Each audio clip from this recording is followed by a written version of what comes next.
Hey folks, Jeff Salzman here, and welcome to the Daily Evolver. Today I'm going to share a conversation that I had with my dear friend and integral sister, Diane Musho Hamilton. Many of you know Diane. She is an integral teacher of long standing. I've worked with her for many years. She is a Zen master in the Soto Zen tradition, and she is by profession a mediator. In the past several years, Diane and her team have focused on doing diversity training in corporate and public settings, and that's the topic that we address today. So here is my conversation with Diane Musho Hamilton. You have been, in the last several years, right, been doing workshops with your team on this. And you are now off the road, I'm thinking, and working on a book. That's correct. Yeah, cool.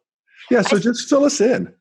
All right. I started doing work with diversity, what we call diversity, equity, and inclusion these days, really back in the 90s when I was working as a mediator. Even though it wasn't, these what you and I would call these pluralistic values were not necessarily in the mainstream at that time. You didn't hear people talk about race as much on the news in the way we do now. Right.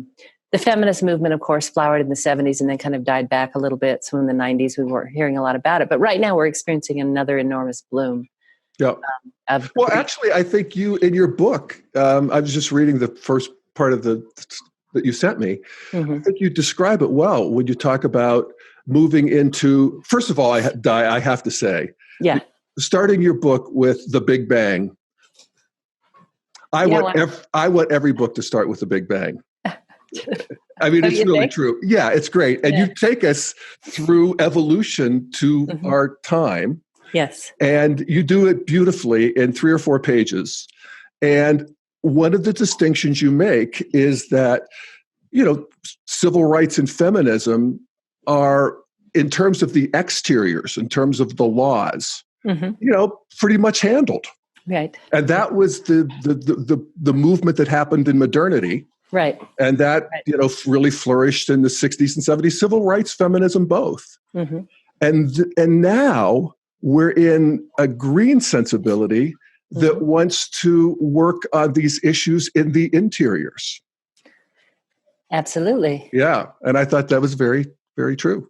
Well, I have a very good teacher, as do you. So, of course, Ken Wilber is who taught me to see through this lens. It's been very helpful in my work, as I know it has been in your work and in your thinking, to really begin to look at all of this through a developmental lens. And when we look through a developmental lens, that, of course, leads us to looking through an evolutionary lens, because basically things are changing and evolving over time. So the kind of conversation that was being had in the 60s that was about civil rights, and I always love to think about Martin Luther King's speech where he, in third person, challenges America to deliver on its promise to Black people and people of color. And then he kind of reminds the we space of the civil rights movement how they need to conduct themselves so that they can maintain the moral high ground. And then he finally finishes in first person with his I have a dream.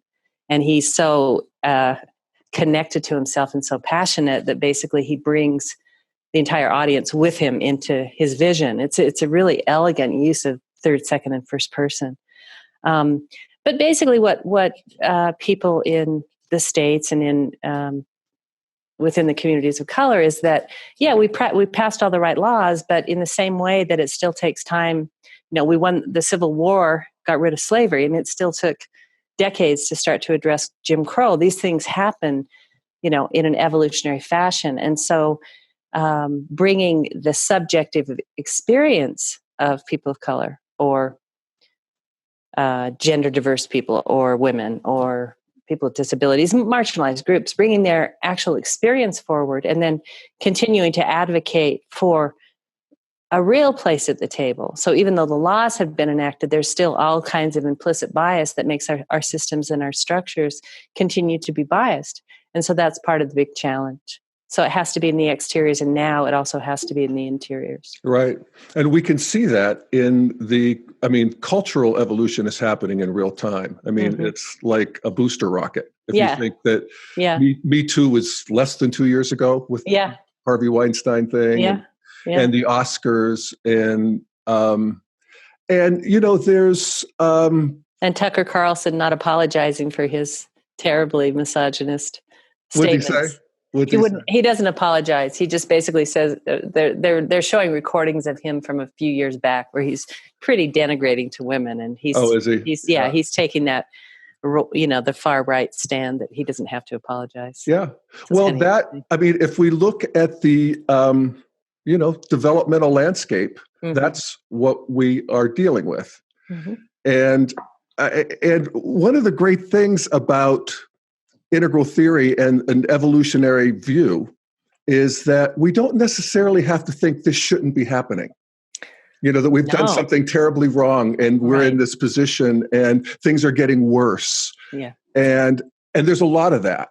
Mm-hmm. And everybody's fighting for their lives for the, on the right, the Tucker Carlson position of what more do you people want? What more do you people want? You got got that, this, got that. And then the people on the left side who they want to be fully seen. Mm-hmm. They want the karmas of their lives to be in the field fully. Yes, that's right. And then there's the rest of us that are kind of trying to hide. Yeah, that's right. That's right. But that is the move forward. Yeah. Yeah, I think I've heard Ken speaking about this recently and talking about how we have at least 3 very solid developmental levels involved in the culture wars. So we have the traditional level, of course, in which black and white is really important and everybody stays inside the line, inside their own group, and they don't change their gender identity and they don't do any of that. I mean, everybody knows who they are. They know right. who each other is. And can we just pause for a moment and say, there's something about that is very comfortable. Absolutely. I mean, loyalty, duty, self-sacrifice, obedience, knowing who's coming to your wedding and your funeral and not having your best friend call and say, I'm not feeling like it. It's fantastic. Traditional values are, the heartland. They're the stability of culture. Yeah. But what we can also see developmentally is that when that worldview or that developmental stage is in charge, there's a lot of people who are outside. Absolutely, because you don't outside of the circle.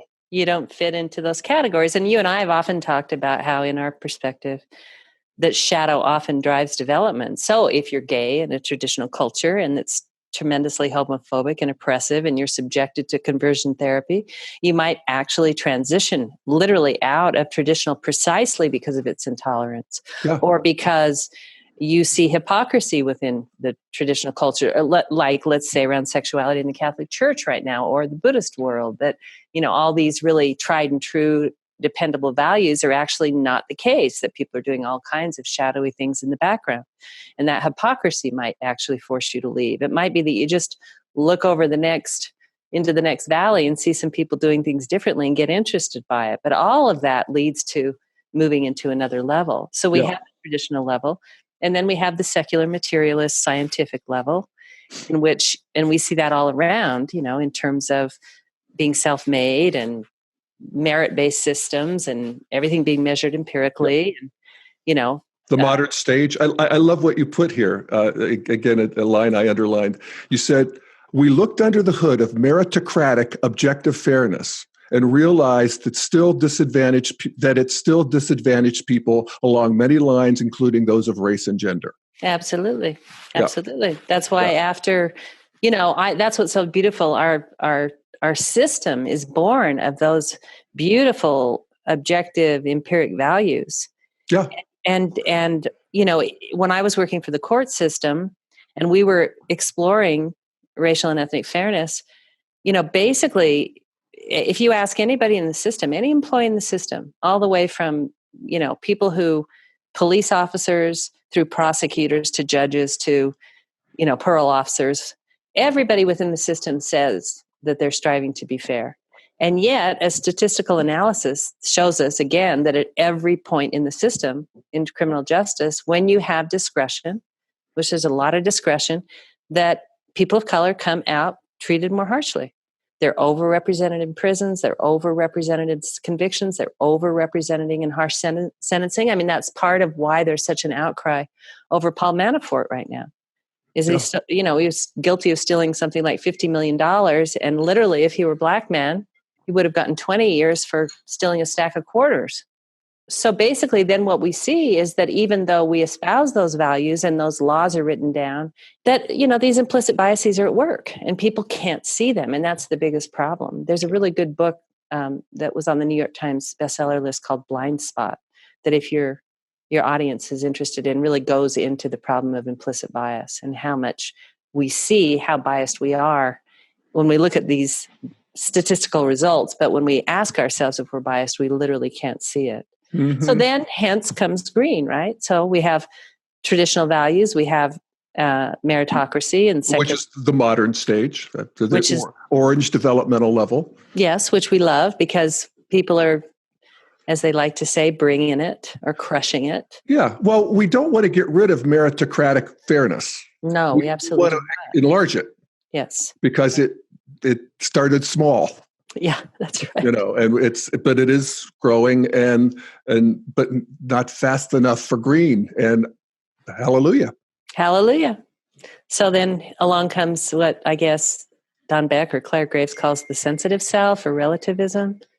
And then we have these values, which in our culture are in Boulder, Colorado. You're living in the Mecca, one of the Meccas of pluralism, along with the Bay Area and possibly New York City and Sedona, Arizona, right. Small pockets. But there's real traction right now. The difference I notice is that these values at pluralism, values of inclusion, values of diversity, values of supporting minority voices, and kind of an anti-aggression, anti-triggering, microaggression, in gentle compassion values are really beautiful, but they basically backfire when there's an overabundance of them, so that they become the most aggressive.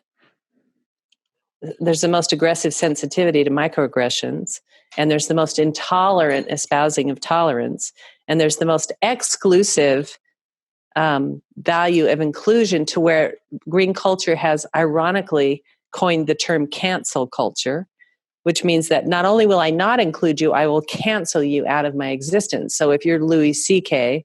and I don't like that you're a creep or that you're creepy with your sexuality, I'm just going to cancel you. I'm going to cancel you, Michael Jackson, because, apparently you have a history of pedophilia. So I'm just going to X you out of my world. And they do it to people online, and they do it to people in comedy clubs, and they do it all over the place. So inclusion becomes cancel. Isn't that wild? It is. And, I think we can make a distinction that I'm free to cancel anybody I want out of my world. Yes. But I don't want to, I can't cancel people out of your world. No, you can't cancel people out of my world. And I can't cancel people out of the world. And what I would prefer then is that you not preach to me about inclusion while you're canceling. Right. Cancel away. I'm all about canceling. Yeah. Believe me, but I'm not about But here we go, Di. So Bill Maher the other night, he's saying, okay, so do we have to stop listening to Michael Jackson? Is this Bill Maher? Yeah, Bill Maher. Okay. And he makes a distinction. He says, I'm not going to stop listening to Michael Jackson. Yeah. But he says, I don't think I'm going to be able to listen to Pretty Young Thing anymore. Fair enough. So, we actually get to cancel all kinds of things. That's part of being free, Well, that's called balancing inclusion and exclusion, and not being confused about the fact that we can be utterly inclusive. Of course, from the perspective of enlightenment, all things are already included. Of course, from the perspective of tremendous generosity and also values of fairness, everybody should have a voice at the table. Absolutely. But there are certain times where I have certain people at the table, I'm never going to get anything done. And I actually want to get it done. So, there are actually limits on inclusion from other points of view. Right. And Michael Jackson, my argument with Michael Jackson would be, first of all, I think there's a deeper conversation about how to prevent child sexual abuse, because we do know that it's very injurious to people. And Michael Jackson apparently, I mean, he did go through due process and he was acquitted, although I guess he settled that lawsuit for $23 million. These people on this documentary claim that they just simply weren't prepared to face that then, and they are now, so fair enough. But you can't really cancel someone whose influence in culture, at least in relationship to music, is so profound that everybody from Beyonce to Bruno Mars is somehow influenced by him. Mm-hmm. Like, that's just not a possibility. Right. Who was it I think it was on the Bill Maher show again, somebody pointed out Michelangelo loved his 12-year-old boys. Yes. So the Mona Lisa, the Pieta, So, yeah, I mean, it's complex. It is. But these three levels are at war with each other. That's our point. Yeah, that's right. Right? That's right. And we can also, as developmentalists, look and see the progress. I mean, the fact that we're now sort of having this conversation about Michael Jackson, all right, so maybe it's 25 years too late, or, too late for the justice in real time, but we're catching up. Yeah. We're getting there, and it's not supposed to be pretty. Evolution isn't pretty. Mm-mm. No, I think you taught me that line. It's beautiful, but it's not pretty. It's beautiful, but not pretty. Yeah, that's right. And we can see that. I mean, one of the things that I'm excited about myself in terms of my own development is actually becoming more fully green. I don't want to be colonized, and I don't want it to be exclusive. But I actually feel like there's a lot of territory for me to grow into as best I can, as a practice, not trying to be super successful, but faithful to it. Mm-hmm. See the world through the eyes of people who are different than me. Absolutely. And radically different from me. And to see the groups and to see the karmas and to just try on new ideas. I really appreciated the column that David Brooks did a week or so ago about reparations. Mm-hmm. I saw it, but I didn't actually read it. What did he say? Yeah. Well, he said, I can't just rule that out anymore. I mean, it's impossible. There's all the arguments against it, but there is something to it. There is something to going the extra mile to help people who have a karmic history. And I didn't even used to believe in a karmic history. That's not true. Karmas, I assumed were passed on behaviorally for sure by our grandmother and our, whatever. We get the karmas of our history. But there's also arguments now that I think are, legit, that there's actually even a physical karma that comes down from trauma. Yeah, I think that's right. Yeah. I think that's right. I think reparations are highly symbolic, and in the same way that we atone or we ask for forgiveness in terms of our past misdeeds, that doing that on behalf of our ancestors is a highly symbolic act that probably would free a lot of energy. Yeah. I think the other part of the conversation from an integral perspective, however, is to also begin to recognize just the tremendous resilience within culture, and also the, again, people will say, being white, particularly in relationship to race, I probably am not positioned well to be arguing for this, but just that, the human spirit, in the case of Black people in our country, the Black church, just being like high, just tremendous, what's the word? Ability to transform and transmute the experience of suffering into just tremendous art in the form of gospel and preaching and community and supporting the downtrodden. I mean, it's just a remarkable story from my perspective. So I would like to also see that in the conversation, not simply the way in which people are victimized, but also how tremendously transformed people have become through this process. It's, again, I think as a white person. No, it's a both. Yeah, I know. Here we are, two white people talking about this. Yeah. But we could talk about gender. Maybe we're better off doing that. Well, yeah, let me make sure. There was something I was going to. Well, you were saying that you really like the part of you that's green. You want to actually include and be very curious about those who are significantly different than you are. Yeah. And I think, and that is one of the crown jewels of green values or pluralistic values. But I do think we need to recognize that because until we hit second tier, according to this research, we literally cannot hold multiple perspectives. Right. So paradoxically, the people that are not like me are like me in my values and my worldview and my way of seeing, and who I can't hold are Trump voters, or who I can't hold are people working for Google, or who I can't hold is Exxon. Right. It's like, I'm going to pick and choose who I'm inside of my. Yeah, you could be any race, creed, color, gender, as long as you agree with me. Yeah. But, Because I think it's actually your integral sensibility that allows you to connect with your could get in trouble, you rednecks. Well, I grew up with rednecks, no doubt about it. And,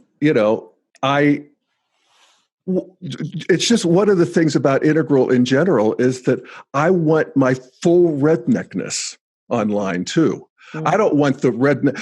Here's what I've been thinking is that each of these worldviews, of course, from an integral perspective, has a piece of the truth and a piece of gold, Correct. Yeah. And how do we know what that is? The way I've been thinking about it is that the part that is good is the part that invites everybody to it.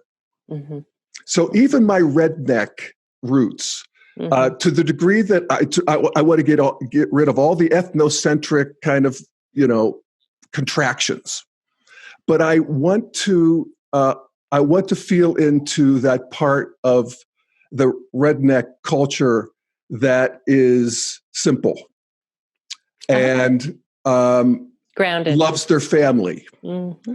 and loves their country, mm-hmm. and feels to the degree that they are religious that the world is enchanted, mm-hmm. and that there actually is something beyond just what we could see and touch. Yeah, so and they know their roles. I went from there.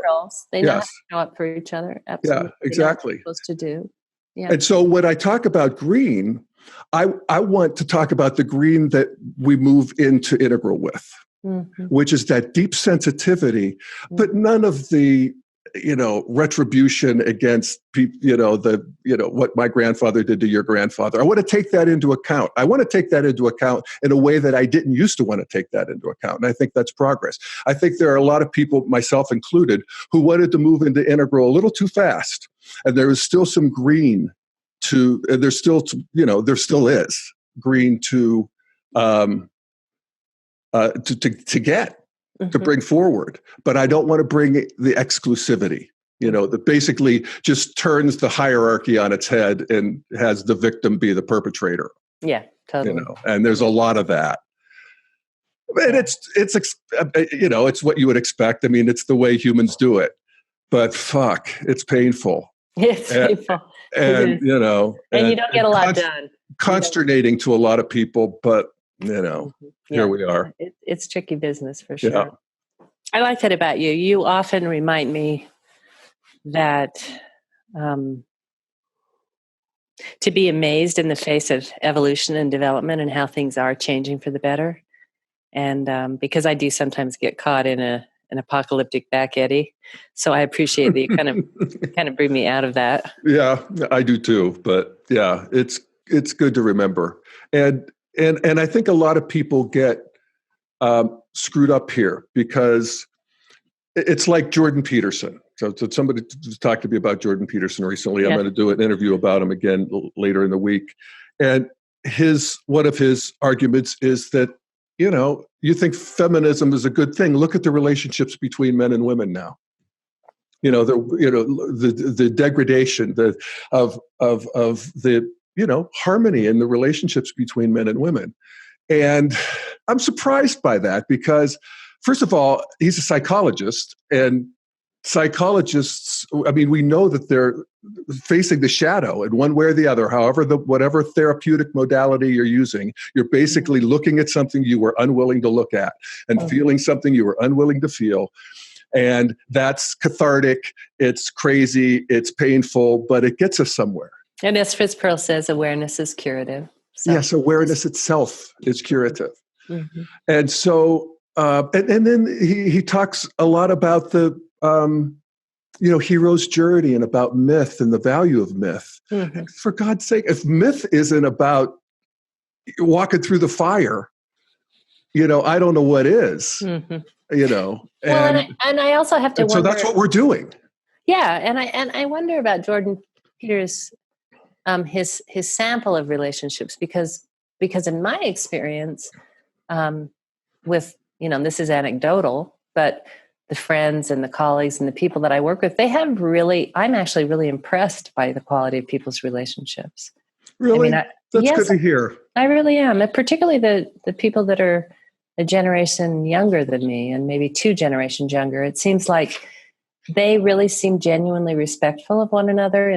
Obviously, what's that old adage that familiarity breeds contempt? There is that problem. Just living with someone is challenging, and doing your whole life thing in the company of someone else has got its own built-in challenges. But I feel like I see a tremendous amount of respect between people. I see understanding for their various roles. I see women recognizing just the pressure on males to produce, to perform, to provide, to take care of the family. I was recently listening to this podcast out of LA called The Big One about earthquake preparation.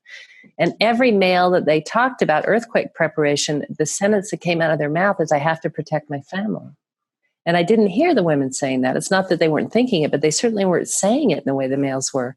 And that there's a tremendous amount of pressure to be in that role, and there's isolation in that role. And there's now the experience of feeling that you're just fundamentally wrong and bad.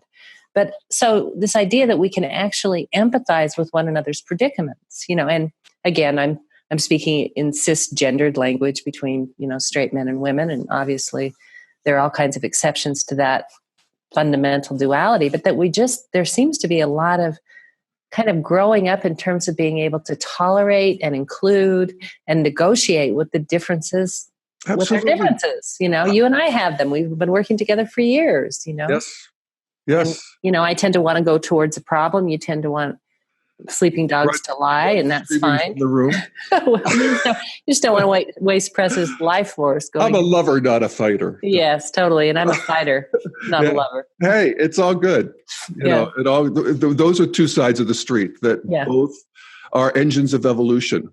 Mm-hmm. We fight our way forward, and we, the other F word, our way forward. Yes, we do both. Yes. Absolutely. Yeah. Anyway, so back to Jordan Peterson. So, I listened to his arguments about gender. I listened to him say, which I find fascinating, that creating equality will not create an equal result.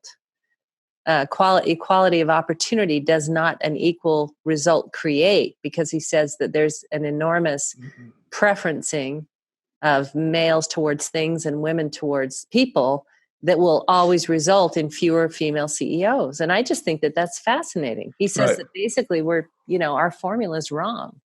And I think that's interesting. I don't know if he's right. But. I think he's right in terms of the zeitgeist of the time, but who knows where we go from here? Yeah, it's in terms of genders. If you look at how we are now versus the way our grandparents and great-grandparents were, who knows where we're going? So, but yeah, as long as we have the equality of opportunity, we sort of keep the interiority in mind and online, I think we're going to work our way towards where we're going.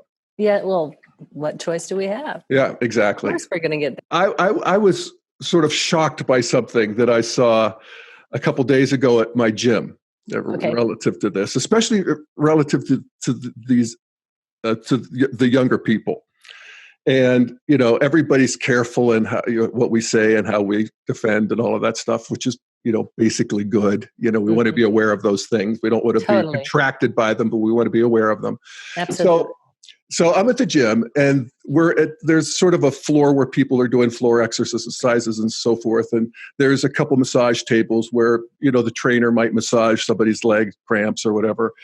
And I just hope he stops there. Well, this is the point. This is the point. I can see it coming. There was a young woman who was wearing she had a bare midriff. So she had a tank top and she had some sort of leotards or whatever. So she's laying kind on of her back. Spandex. Exactly. And she's beautiful. She's hot. She's hot. And her trainer, who is young, and they're both in their 20s, Okay. So probably mid-20s, maybe even early 20s. And he's massaging her in this deep tissue massage up around her ribs and just following along the bottom of her breast. And everybody's like doing their exercises as if this wasn't happening. And I'm like, am I the only person who's seeing that this man is, and they're chatting. And, honest to God, Di, it was thrilling in a way to see that people could do that kind of thing and be civilized about it and respectful. And in my generation, you would call the cops, if somebody was doing that in public. So, where we're going with sexuality is hopefully we want more of it. Mm-hmm. We want a bigger circle of what's available to us. I'm with you. I think that's massively cool. And I think it's interesting in the S&M community that, that in a way they're taking these domination submission structures, which we inherit probably through our chimpanzee. Absolutely. DNA. Chimpanzee bonobo. And bonobo, both sides. Yeah. Yeah. And they're actually making them object and taking responsibility and creating really,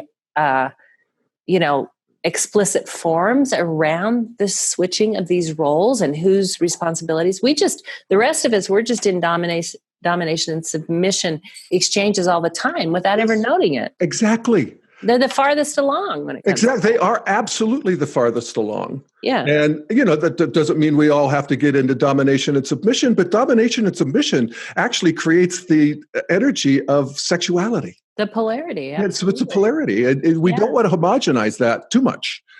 You also said something to me once that I found really interesting and fascinating, because in a certain way, as a gay man, you were considered, and the gay community was considered aberrant, that it freed you up to have whatever dimension of your sex life you wanted because you weren't trying to be normal from the get-go. Yeah, so we're already outlaws. Yeah, so that's really interesting to me. Well, you and I are getting older too. How do you feel with all of this? Well, I feel excited about the cultural movement towards these explorations of the interiors. And all of our little hurts, our little micro hurts, all our little sensitivities, it's just a matter of, we're all becoming more complex to each other. We're seeing each other more deeply. It's like we're turning the Google map up on each other and we're seeing into each other in ways that we didn't before. That's a nice image. I like that. And I like that with my intimate relationship with Chuck. And, I don't want to get into detail, but we're doing great at 64 and 65. It's just unseemly. We go to each other. That's unseemly how good this is going. Well, that was the point I was making a few minutes ago about the quality of the relationships I'm seeing. So actually, I wanted to ask you, Di. Yeah, sure. In your experience with you're working in organizations, you're working as a mediator, you're working as a diversity trainer, you got your group of people. What are you seeing out there? Where's the edge? What I'm seeing is that as I'm seeing a little bit of what Ken's saying, in the sense that I'm seeing these 3 and possibly 4 different cultures really, as he would say, at each other's throats. I'm finding that conversations are difficult to have with the amount of overriding kind of pressure around political correctness. And it's one of the things that I really try to, in my groups and training, try to help move people out of that reactiveness. Because, we talk in Integral about every perspective is true and partial. Is there a perspective? Is there a way to see the partiality of someone's expression and maybe give them a tip about how to say it differently to capture the truth they're trying to get at? But right now what happens is that people do get quite uptight. They get a lot of fight or flight. They feel like they're going to fail. And if they do say something, they're angry. And so really good discussion gets shut down quite a bit in this context of unhealthy green. God, And so, that sounds like a job for Zen master Diane Musho Hamilton. Jesus. well, I mean, I have the benefit of an integral map, and so I can see that the mean, green, intolerant meme that's so full of tolerance that it's dogmatic at every turn. I see how that has to be tempered, Hmm. and that we have to, sort of back up from that and let people still have an environment of being able to express themselves, so we can get at these true and partial truths. I Hmm. tell a story about in one of my chapters in the book that I'm working on, by the way, with Gabe Wilson and Kimberly Lowe, who are both colleagues and students of mine. Who Gabe is Black and Kim is actually Chinese, although she grew up in the UK. So she's kind of a multicultural person, and we're comparing notes and all these kinds of things. But we were at an event in Berkeley, and I think this is a couple of years ago now, and it was a huge array of Berkeley's probably one of the beating hearts, if there are multiple hearts, at least the beating heart of American liberalism. So we just had this massive cross section of people. And at one point during the very early stages of the program, we did a small group discussion, and people introduced themselves, and we asked for preferred gender pronouns. I know people argue with the word preferred now. But there was one young man who was about 18 who basically introduced himself as a Black woman. Ironically, or not ironically?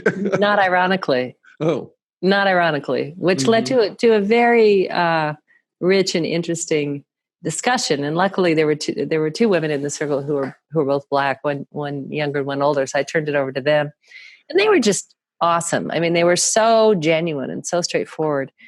And just basically, the young one, I think I recall, told him basically, you're not a Black woman because you would know better than to say something just that crazy, number one.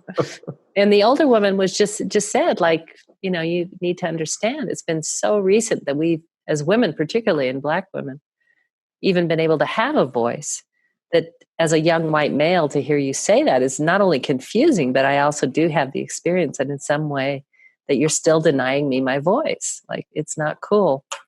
And then he went to kind of, reinterpret what he meant, that he felt on the inside like a Black woman. And I said, what I think would be helpful here is maybe rather than asserting what you were trying to do, why don't you just reflect what you heard them say? And so he stopped, and he actually, with both of them, just repeated what he'd heard them say. And in that process of listening and repeating, his whole demeanor changed. He became open, he became vulnerable, he sort of got the lesson. And it was just like an amazing thing how, not to just see him as terrible and wrong right out of the chute, but to see there's something he's trying to get at. And then once he listened, then I was able to turn to him and say, it seems like you're trying to either empathize or create a connection, and there's something positive in what you're trying to do. But do you feel how much more connected you are now that you listened, as opposed to asserting something that, from an empirical point of view, just simply isn't true? And he was really able to receive the lesson. And so, sometimes things go in the right direction. Yeah. Evolution actually works. Yeah. In some cases.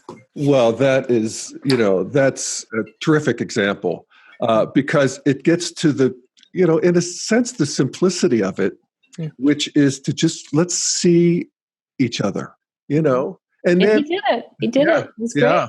It was great. And there was a connection that with the Black ladies were part of too. Yeah, I mean, they really had no interest in making him bad and wrong, but they were interested in schooling him. Yeah, for sure, and did. Yeah, and but no, I think when he listened, then they were able to, in some way, open to him, and then to look deeper into what his motive was. Yeah, that he also feels his voice isn't heard at times. Yeah. He also feels unseen. Yeah. In ways, and you can't make the comparison. Yeah. It's not. It's a lofty comparison, but still, there was something he was trying to do that wasn't bad. Yeah. Well, we're all trying to be seen, right? I mean, and as we should be. I mean, if we look at evolution, it's basically, creating more complexity. Creating more diversity. That is the nature of evolution. And there's so much more to each of us that we are actually able at this stage to communicate to each other. Yeah, which is one of the reasons why in our work, and I formed this program, the Integral Facilitator, with Rebecca Colwell and 10 Directions, and they also do other training programs. But we talk about how evolution evolves through this relationship of sameness and difference, just like what you're just saying, and that even the brain will create new neural pathways that are brand new when we have different experiences, and that then the way that it evolves is to eventually integrate those neural pathways. So it's harmonized and unified, and then these new experiences happen and create new pathways in the brain, and that's literally how evolution happens. So your interest in including those people who are different than you is exactly what evolution is. Yeah. Yeah. Flowering of differentiation that is then integrated. Yeah. Yeah. Right? Well, it reminds me of something that my root meditation teacher, Shinzen Young, used to say. Mm-hmm. And that is, the best way to get from point A to point B is to be fully at point A. Mm-hmm. And that the way when we talk about moving into it, what an integral relationship to diversity, or what it is to be beyond green, one of the ways there is to be fully green. Yes. And actually fully modern, fully traditional. There's, and this is a practice, this is an ideal, but that's what we're doing. Yeah. That's what we're trying to do. Absolutely. Yeah. Anything that you're doing that people might want to check out if they're interested? Basically, what we're trying to do is just put forward the idea that conversation, Ken always says thoughts are things. We need to take conversations seriously, because when we have conversations, we're literally rehearsing possibilities for our reality. Absolutely. He says we think about things for 100, 200 years before they ever come into being. And one of the ways we think is by talking together. Yeah. And so our conversations are really important. Yeah. So thank you so much for joining me, Di. We'll see you next time. Jeff. Thank you, everybody. Right. Bye, everybody. Take care. Thanks, everyone.